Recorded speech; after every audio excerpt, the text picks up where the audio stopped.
जहां गृह मंत्री अमित शाह पहुंचे हुए हैं। कई संत महंत वीर और सुराव का आशीर्वाद रहा हमेशा से। इसने देश को बचाने की, देश को रक्षित करने की आहले को आगे बढ़ाया है।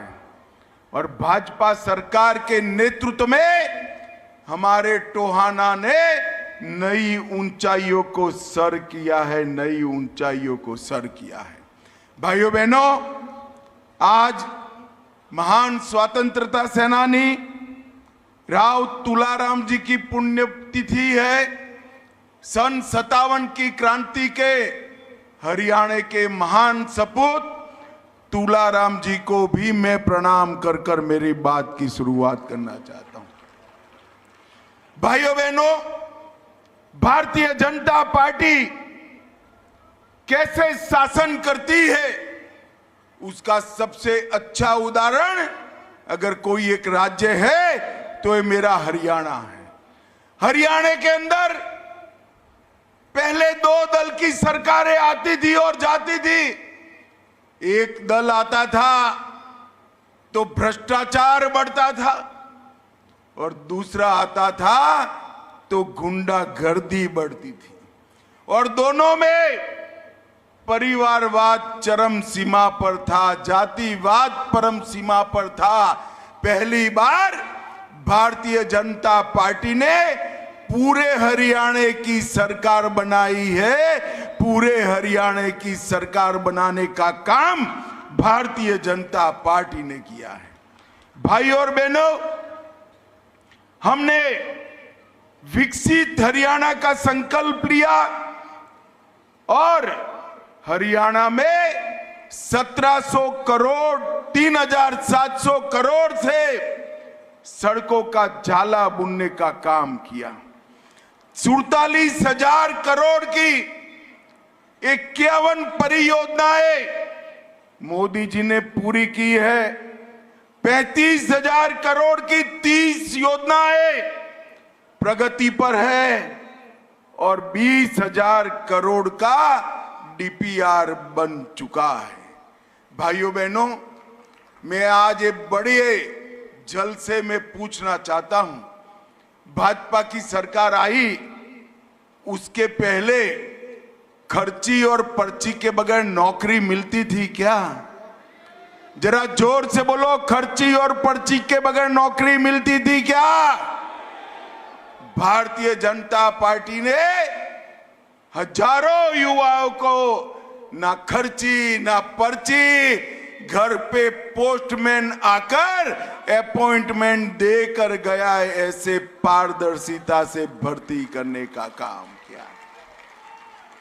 हमारी बहन यहां खड़ी है, तब मैं कहना चाहता हूं, एक कांग्रेस पार्टी दलित विरोधी पार्टी, कांग्रेस पार्टी ने हरियाणा में, आज मैं हुड्डा जी को याद कराने आया हूं, ये राहुल बाबा को भी कहने आया हूं, 2005 का गोहाना कांड हुआ, किसकी जिम्मेदारी? कांग्रेस की।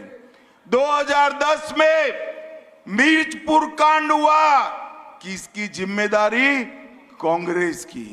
और हमेशा कांग्रेस के शासन में नॉट फाउंड फॉर सुटेबल कर नौकरियों से आरक्षण के वंचित रखने का काम किया है और हमेशा से दलित नेताओं का अपमान करने का काम कांग्रेस पार्टी ने किया। चाहे डॉक्टर अशोक तंवर हो, चाहे बहन कुमारी सैलजा हो, सबका अपमान कांग्रेस ने किया है। और अंबेडकर जी, जब तक कांग्रेस की सरकार नहीं गई, बाबा अंबेडकर को भारत रत्न नहीं मिला। और भारतीय जनता पार्टी ने 5 तीर्थ अंबेडकर जी के लिए बनाए और संविधान दिन मनाने की घोषणा की। अभी अभी राहुल गांधी अमेरिका में बोले हैं कि विकास हो जाने के बाद आरक्षण की जरूरत नहीं है, विकास होने के बाद हम आरक्षण हटा लेंगे। भाई हरियाणा तो हमारा हरियाणा तो पूरा विकसित है। आरक्षण चाहिए या नहीं चाहिए? जरा जोर से बोलो, चाहिए या नहीं चाहिए? एससी का और ओबीसी का आरक्षण अगर कोई इसकी रक्षा कर सकते हैं तो केवल और केवल नरेंद्र मोदी कर सकते हैं। नरेंद्र मोदी कर सकते हैं। भाइयों बहनों, ये हरियाणा हमारा वीर भूमि रहा है। इतनी बड़ी फौज में छोटे से हरियाणे से हर 10वां जवान हरियाणे की माएं भेजती है अपने नौनिहाल को देश की सुरक्षा के लिए। और हम देश भर के लोग हरियाणा की मातृशक्ति को हमेशा प्रणाम करते हैं जो देश की सुरक्षा के लिए अपने नौनिहालों को भेजते हैं। भाइयों बहनों, 40 साल से मैं मोदी जी के साथ आया था 14 में रेवाड़ी में। 40 साल से जवान मांगते थे कि 1 रैंक 1 पेंशन होना चाहिए, मगर कांग्रेस के माथे पर जू नहीं रहती थी।